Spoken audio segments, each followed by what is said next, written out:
Peace, y'all. You're tuned into the Edible Activist Podcast. I am your host and favorite go-to edible activist, Melissa L. Jones. On this show, we serve up empowering narratives and fresh perspectives straight from the voices of emerging Black people and people of color in agriculture and business.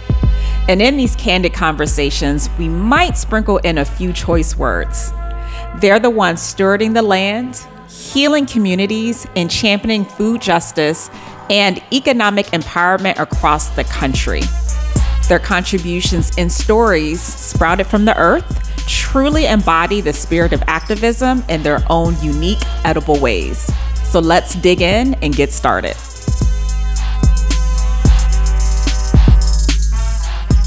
Peace and welcome to the Edible Activist Podcast. I am your host and favorite edible activist, Melissa L. Jones, coming at you with another exciting episode. I am super excited to introduce a very special guest, Ashley Drakeford.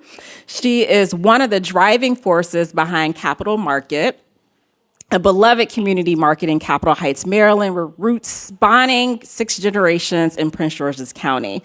Ashley brings a deep connection to the community.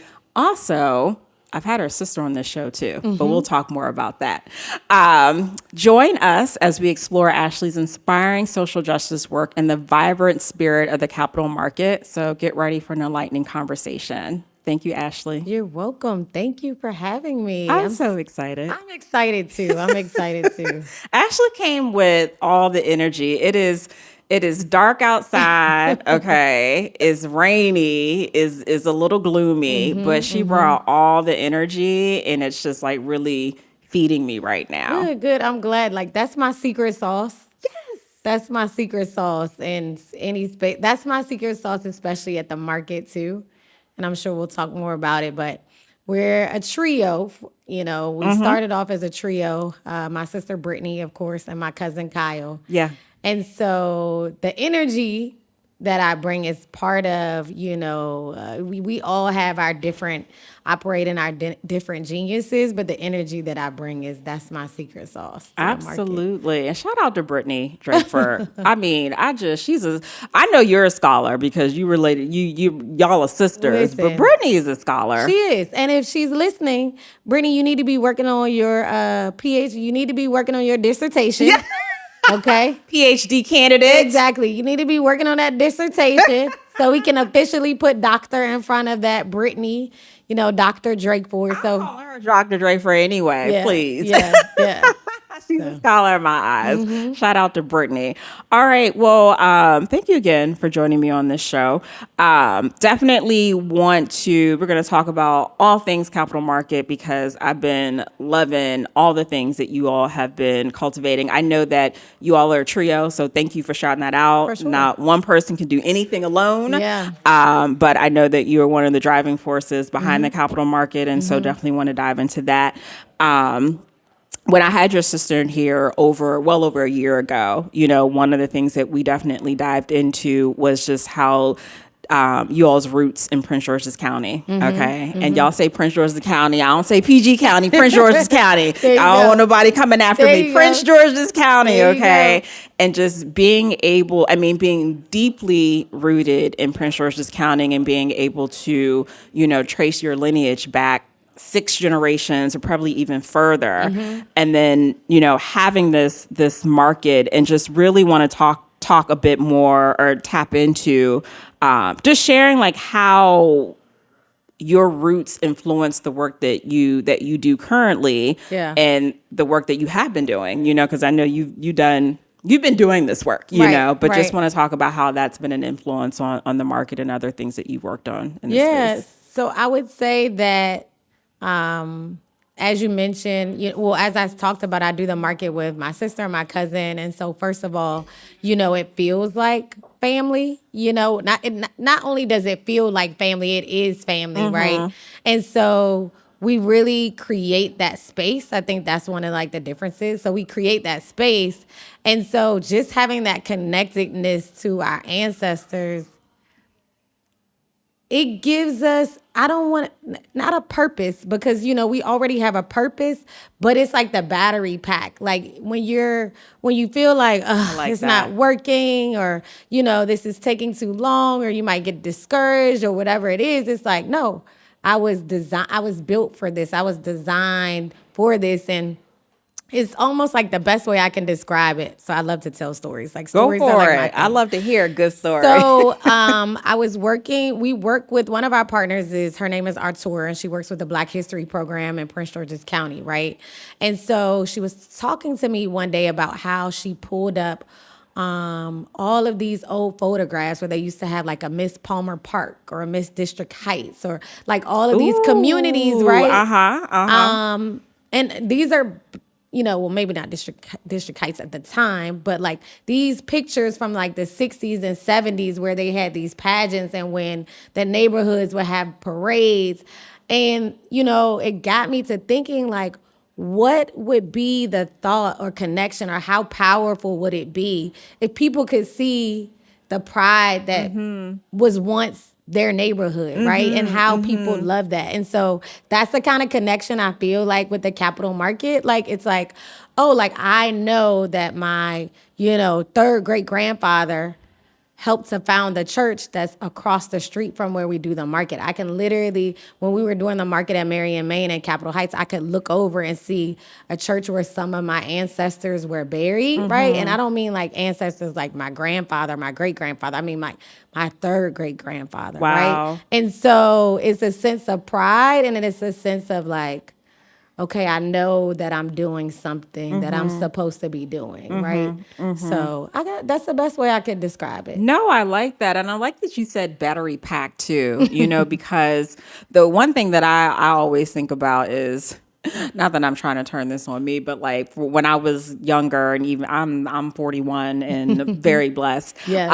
Like we always would go to Mississippi. My mother did not like to fly, and so we would drive every single year. And plus, we had no money to be spending on tickets and stuff like that. Right. And so I'm 41. I don't think I've ever driven behind the wheel. Like never helped. My dad was a driver too, so we would drive straight. Okay. And then and in my older adult age, I would say, listen, I am the battery that's just like staying in the pack. So if y'all go out, y'all use me like I'm the backup, okay? And so that's what was just going through my mind. But like it takes a lot of effort to run the market, and to think through things, and to be strategic, and to organize. And so when you say battery pack, I mean, I think about that because sometimes folks want to do things alone, and you go much further when you're with other people. One thing that my sister reminds me, and sometimes I have to remind her, or I have to remind my cousin, is like we all, at certain moments, we all have to tell each other, is like,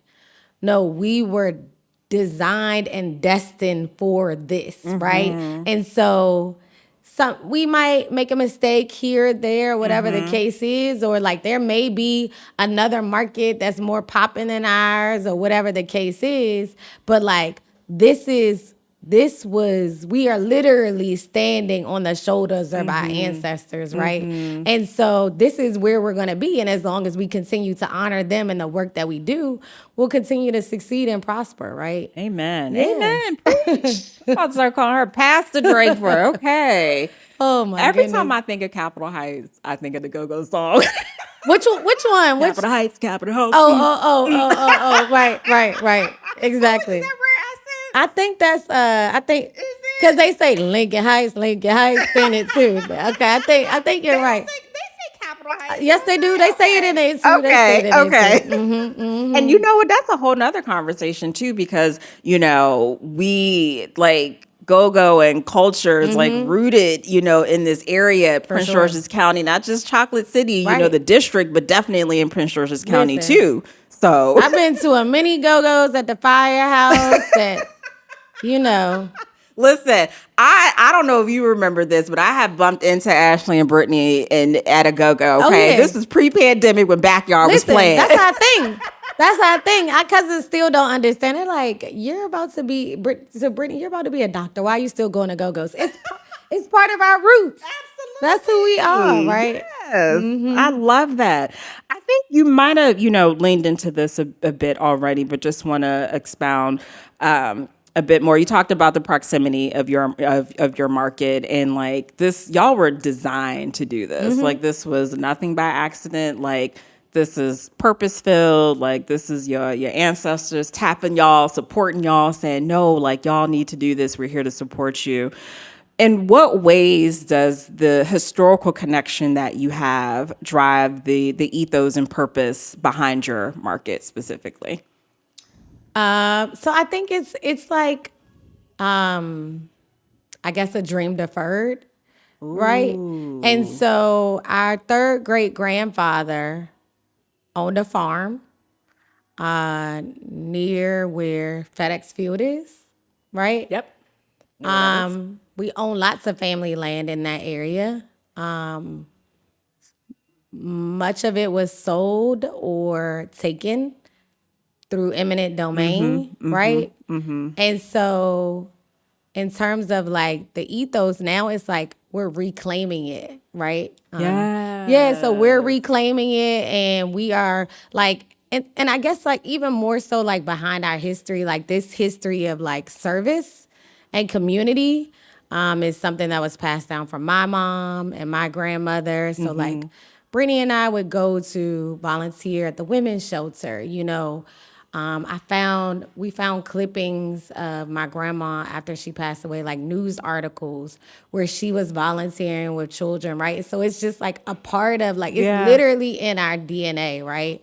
And so I guess into playing into or thinking about the ethos of the market, really it's community, and it's love, right? And so those two things are like the main drivers or the difference that the capital market brings to like feeding or taking care of our community. That's awesome. And I'm glad that I want to like kind of just land at community for a moment, because I'm going to assume, and you can tell me, you all don't necessarily say that you're a farmer's market. You may say it sometimes just, for convenience, but like you all are very intentional about it being a community market. Yeah. And so it actually, yes, we are very intentional. So it's called the capital market. And it started off as the capital market, right? Well, it started off as the Oak Crest Farmers Market, but started off as merely a farmer's market. But now it's grown to so much more. So now we call it a community-based initiative. And part of that is, so we don't just have our market. We also do agricultural education. Really what we do is we build equitable and culturally aware food systems. And so we use food as a lens to build better communities. Wow. Because food is the way in which we all intersect. I mean, we were talking about climate justice and environmental justice earlier. When you think about the built environment, all of these things are layered into the food that you have access to. And so, that's awesome. A community-based initiative that builds culturally aware food systems. Yes. Say it loud for the listeners.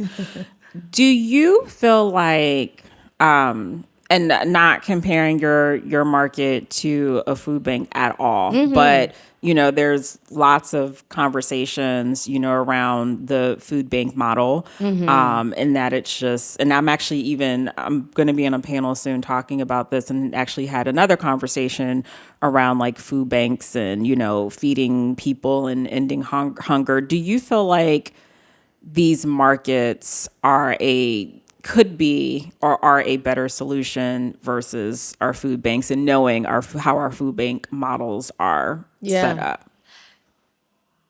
So I feel like, and I'm trying to think about like so many different, I've had this conversation so many times, right? It's such a nuanced conversation, right? Because in the United States, we don't really, I don't know if we've ever truly valued our food or where our food comes from, because it started off as being free.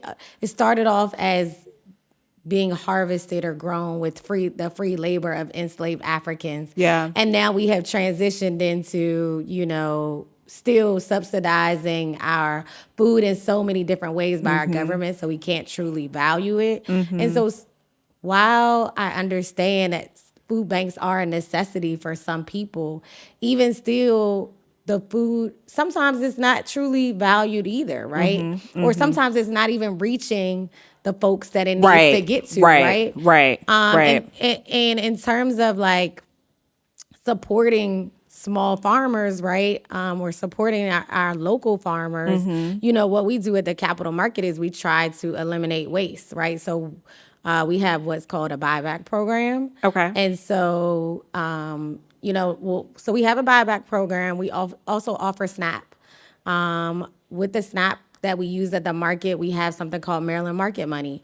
And so anybody that has like food stamps or federal assistance dollars actually can double their money at our markets. That's awesome. Right? And so that's kind of like, okay, so now we're kind of like making it easier for people to get access to food. But with our buyback program, it's like, okay, well, we're going to buy back food from the farmers if they cannot, if they don't sell it all, right? So we're eliminating food waste. The food goes to maybe a food distribution to seniors or somebody that needs it, right? So I think that the food bank model isn't right now is necessary because we haven't completely built out a better solution or a better food system, right? But I do think that supporting your local farmers, and it's hard too, right? Because supporting your local farmers is very important. But at a certain point, small farmers cannot handle the capacity of these big metropolitan cities that we have, right? It's like a catch-22. Yeah. It's a big catch-22. And I'm so protective of the farmers that we work with. Like, I never want anybody to stress them out. I mean, when I Good say for you, Ashley. Yes. When I say that people are disconnected from their food, like sometimes they don't understand that most farmers in the U.S., most farmers, right? We're not talking about the farmers that have 500, 1,000, 3,000 acres. Yeah. Most farmers are still working a full-time job. They're still struggling. Right. Like I hate to say it, like they are still struggling. Right. And so they're working a full-time job like all of us are. And then farming is a whole nother full-time job. A whole nother And beast. don't get me started about being in the middle of August or the middle of July when those tomatoes are popping and you got to be out there picking tomatoes. Picking that labor. And it's 90. Something serious. So. Well, that's why I'm excited about that buyback program because like it's you all just really setting the tone and just showing how much you do value farmers and like the work that they do and that their labor because even setting up at a market is not easy, which we'll get into. But you know what? Everybody doesn't understand that. And I don't fault them because as Americans, we've been intentionally so disconnected from our food system. Yeah. So. Yeah. No, I appreciate your perspective on that. Okay, so I have yet to go to the market, y'all. Like, don't charge my head, not my heart. But I'm going. Let me tell you how committed. But let me tell you how committed I am. I literally put them on my calendar. I put them as a task on my calendar to remind myself because I am coming. They look so much fun. They are. And so when I show up, okay, I'm a customer or I'm a resident, whomever, because anybody can come to the market. Like what am I walking into on like any given Sunday? Because I know it be popping. I really love this question. Okay. So there's always music. It just depends. If the earlier you come, like early, I like to introduce it with a little DJ. Okay. A little gospel. It's so interesting because during the early session, like during the early portions of the market, I actually had one gentleman that I noticed him and he rides his bike by the market and he just was parked outside on his bike and he never came in. And I was like, I kind of walked up to him like, hey, how you doing? And he's like, who's playing this music? I'm like, I am. And he just hands me $20 and he said, you just blessed me. So we've had people literally walk over to the market several people just from the music that we play, right? It brings me so much so joy. I like to call it, it's like having a Black family reunion. Ooh. So it's always lots of great music. It's always very colorful. Our tent is colorful. All of our vendors, their tents are colorful.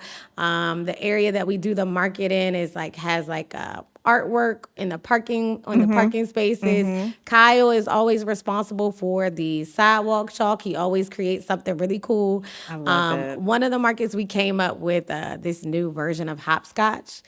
All we do is go out. I'm coming from the hopscotch, y'all. We go out and have fun. So we created a new version of hopscotch. It's on the Instagram. It's called pedal pushers because we made it a flower. It's like a flower, okay? So it's like fun. It's like big giant games and Legos. And then you have like all the vendors. So you have like the farmers. Miss Renee makes her brownies. And so you have a bunch of different businesses. It's colorful. It's fun. And I know that some of the businesses, several of them have said, Ashley, I would just come out here and just spend time with you all, even if I didn't sell anything. Yeah. And so one of my major goals, because some of the areas that we do the markets in, right, are not some of the safest. They aren't known as some of the safest places, right? And so my goal is to create a safe space, intentionally hold space for people to live and thrive and have fun and feel comfortable and do things like get flowers and laugh.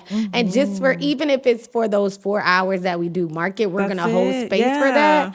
And I think that, not just that I think, I've seen that every time we do the market, every time we come back year after year, that space and that energy, that positive energy keeps growing and growing and growing, kind of pushing out all that other beautiful stuff. So yeah. And let's not underestimate, yes, you're set up for 4 hours, right? But let's not underestimate someone coming to the market and only spending 30 to 45 minutes there and just pulling all that joy from that market. Yeah. And that just makes their day. Yes.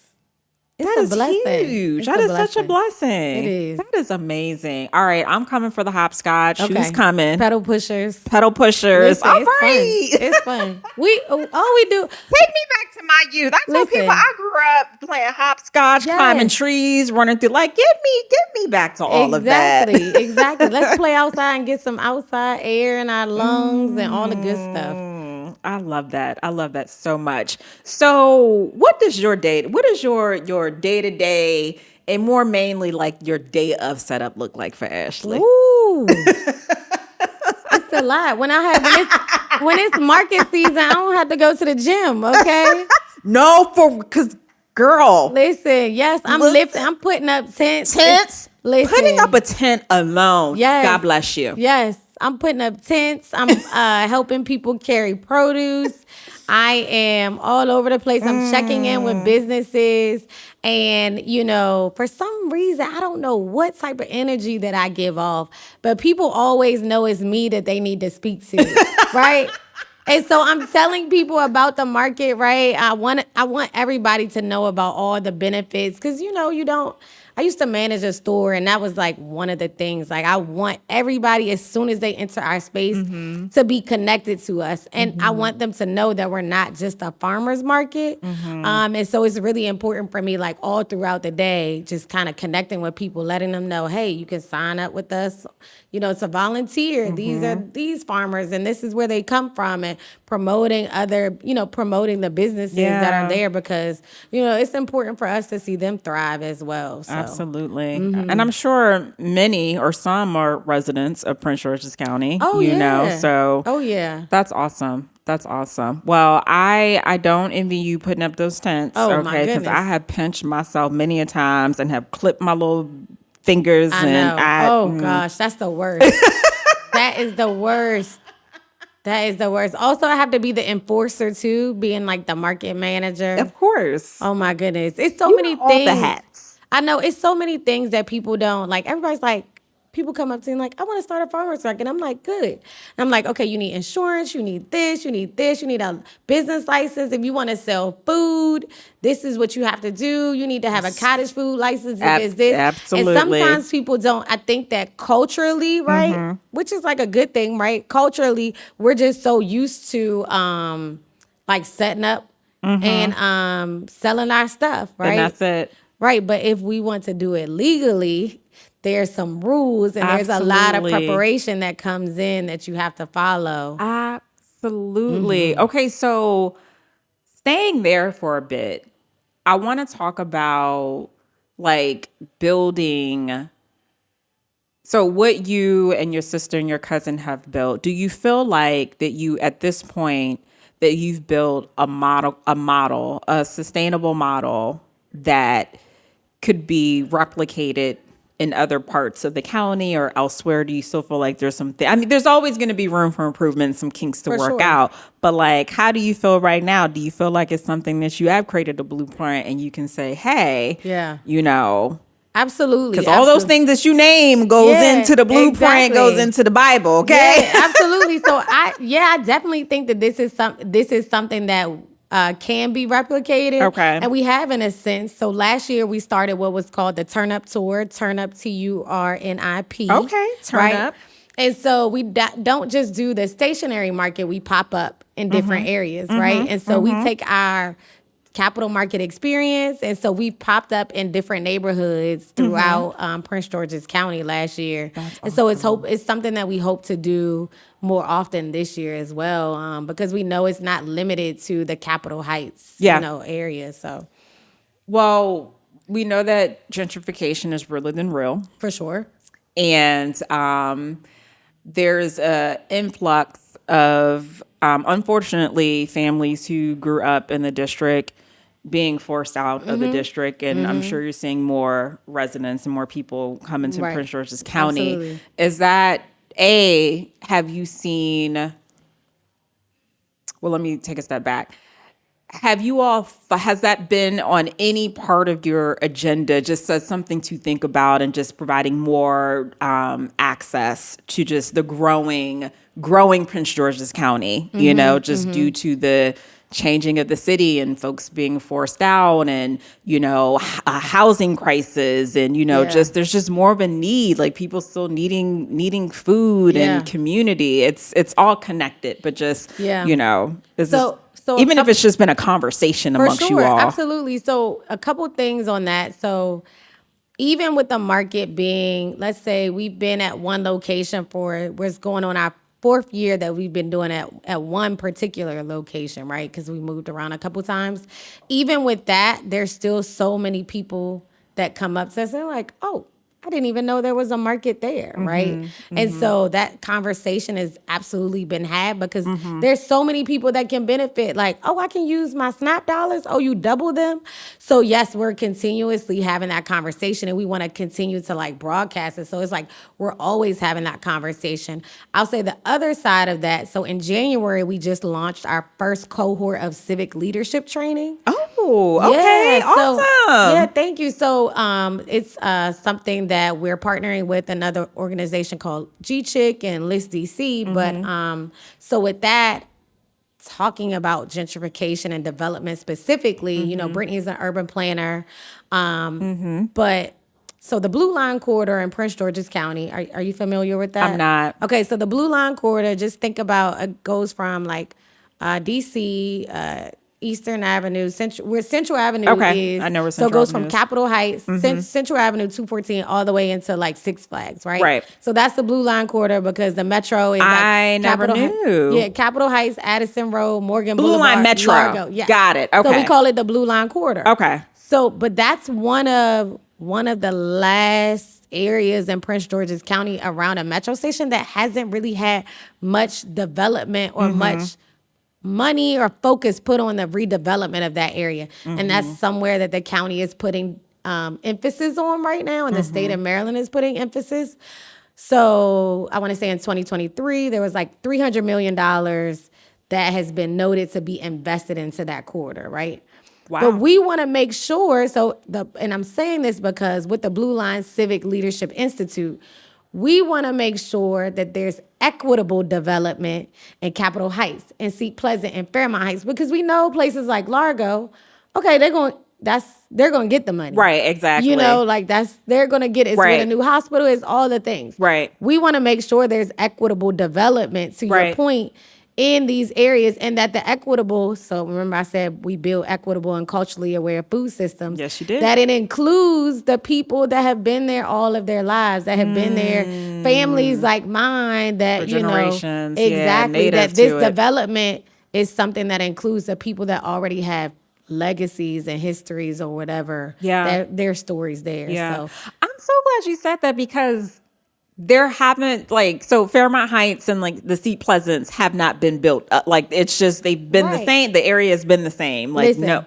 It's seen as an expressway to our nation's capital, right? So you see, it's literally like, if you go down Capitol Heights, if you're by Capitol Heights 214 area, it's 9 lanes of traffic.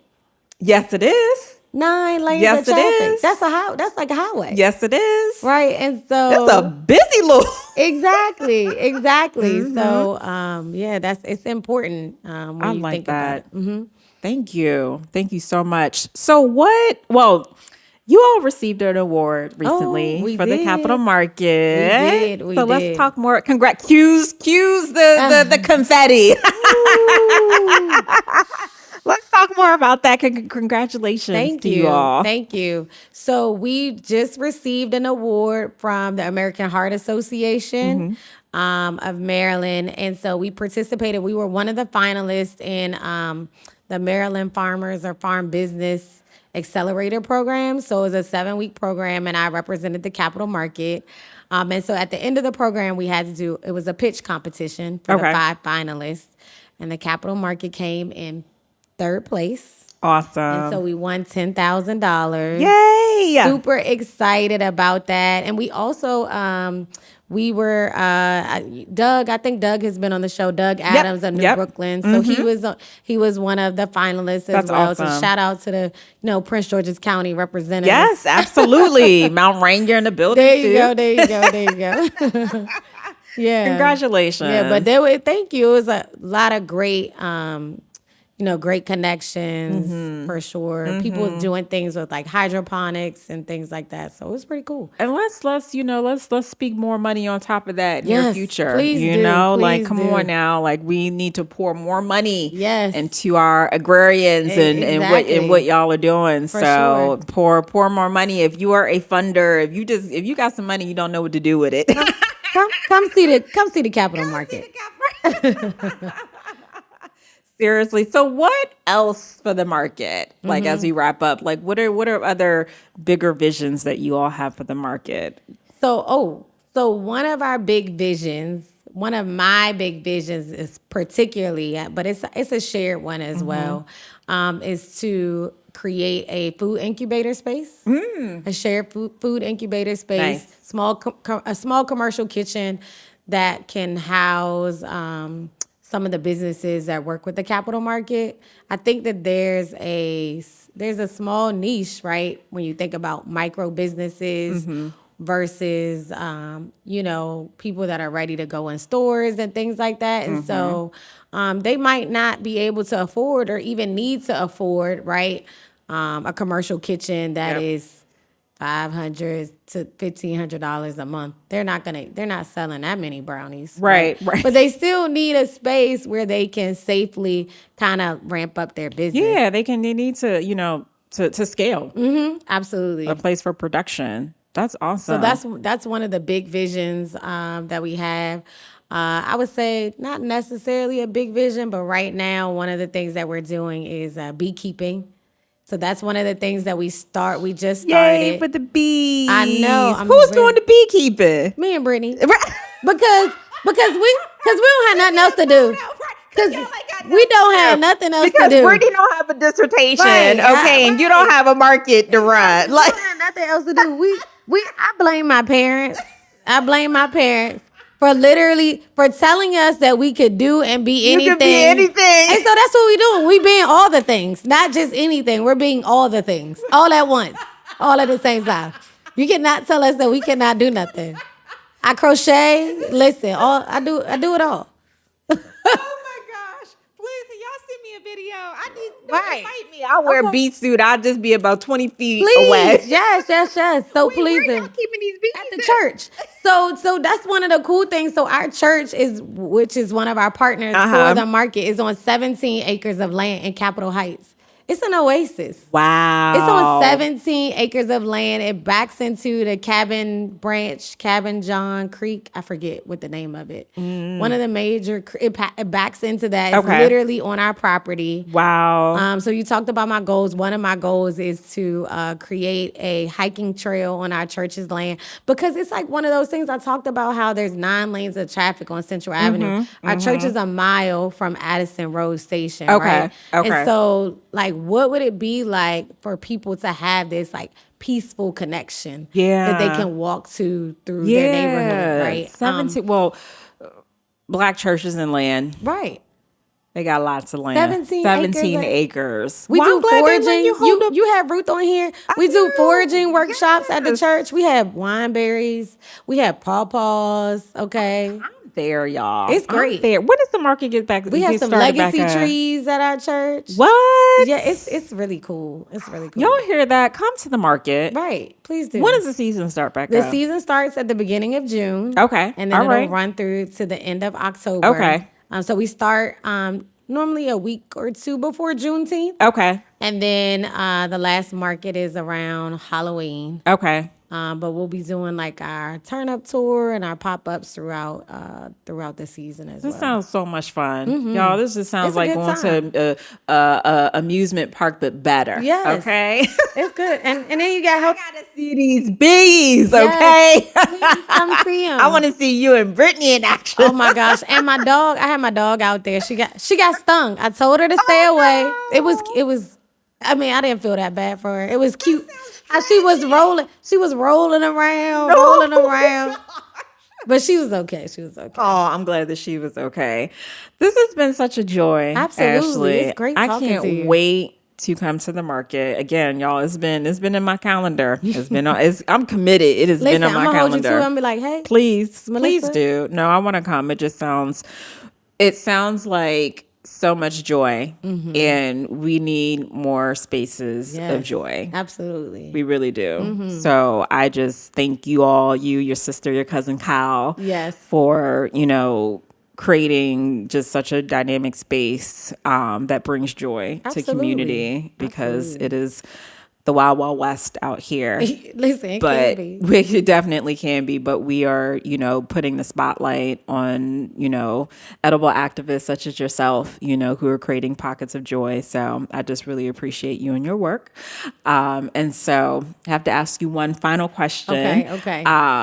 Well, actually, before I ask you my final question, where can folks find the Capital Market on social media? Okay, if they so connect? On social media, we are the Capital Market 20743. Y'all better get the zip code right. I know, right?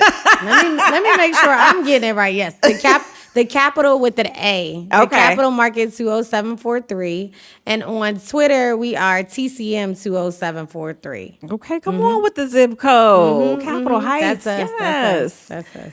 Ashley, one edible act that anybody can take immediately to support food equity. I would say the edible act that you can take to support food equity is to remember that the whole world is in 1 grain of rice. Ooh. Yeah, I read it in a book one time, and I was like, ooh, like the whole world. So it literally takes the earth, the whole universe, the wind, the earth, the soil, the farmers, the delivery drivers that gets it to you, right? And so if all of us just remember that the whole world is in just 1 grain of rice, like how much differently would we act towards our food? I mean, it literally, how are we considering everything that it takes to get it to us? The holistic view. Not, oh gosh. Okay. All right. Now, I love it. All right. Thank you all so much for tuning in. It has been a pleasure having Ashley on the show. You can find this episode on iTunes and Spotify. I would love for you to comment. Let us know how you felt about the show and the podcast overall. Until next time, peace. Thanks for tuning in. You can catch today's episode on iTunes, Spotify, and Simplecast. And be sure to follow us at Food Talks in Color, that's just the letter N, on Instagram, Facebook, and Twitter.